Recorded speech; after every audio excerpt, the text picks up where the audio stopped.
siang. Di sini kami dari kelompok 5 yang mengambil topik bisakah Indonesia bersaing di industri obat bioteknologi global?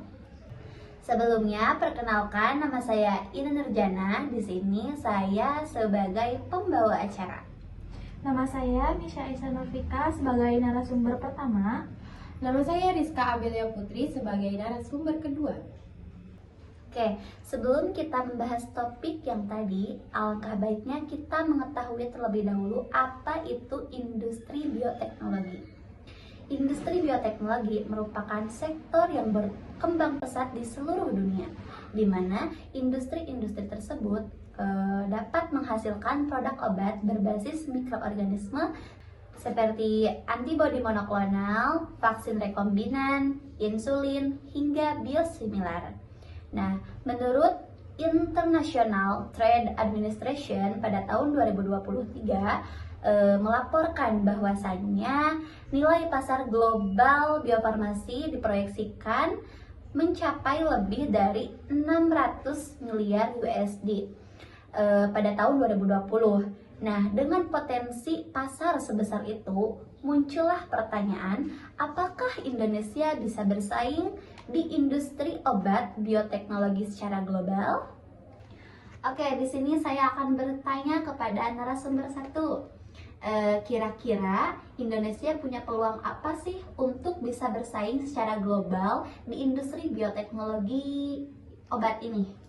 Baik, Indonesia itu memiliki beberapa keunggulan yang strategis. Untuk yang pertama itu ada kapasitas produksi vaksin yang telah diakui oleh dunia.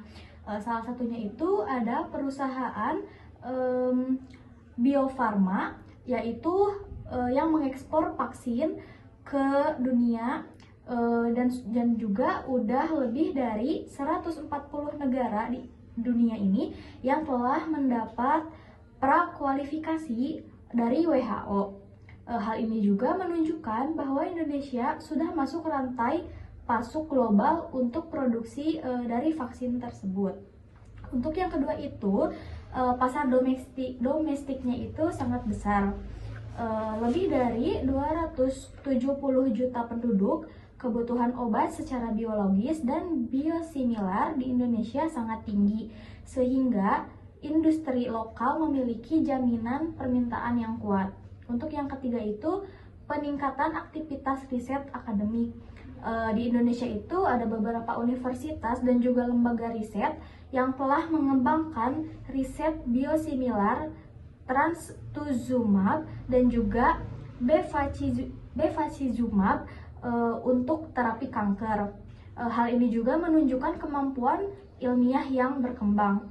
Jadi dari peluang-peluang tersebut bahwa Indonesia ini menunjukkan memiliki fondasi yang nyata untuk berkompetisi, terutama dalam bentuk produksi biosimilar dan juga vaksin generasi baru. Oke, berdasarkan pemaparan narasumber tadi, tentu saja nih dari sisi lain Indonesia memiliki tantangan ataupun hambatan yang perlu diperhatikan. Menurut Anda, apa saja kendala utama yang masih dihadapi Indonesia untuk bersaing secara global tersebut? Nah, menurut saya terdapat beberapa tantangan atau kendala Indonesia untuk bersaing secara global. Yang pertama itu ada teknologi bioproses lanjutannya masih terbatas. Produksi antibodi monoklonal dan vaksin mRNA membutuhkan bioreaktor sel mamalia dan platform kultur sel canggih yang belum luas dimiliki oleh industri nasional. Kemudian yang kedua ada ketergantungan bahan baku impor. Nah, Indonesia sendiri itu masih mengimpor lebih dari 90% bahan baku farmasi, termasuk kultur media dan reagen biologi.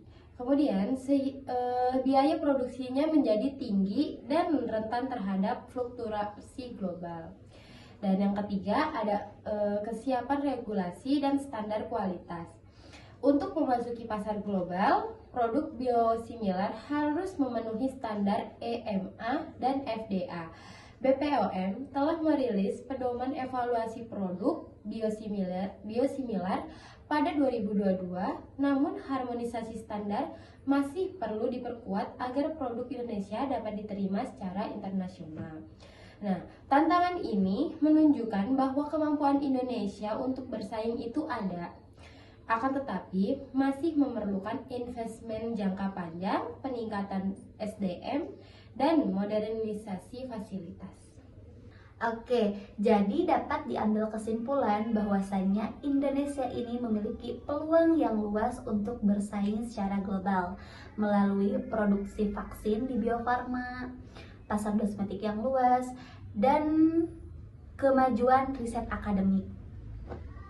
Namun, tantangannya juga harus dihadapi seperti bahan baku yang harus mengimpor dari luar, sumber daya manusia yang masih kurang, dan regulasinya. Oke, sekian talk show dari kami.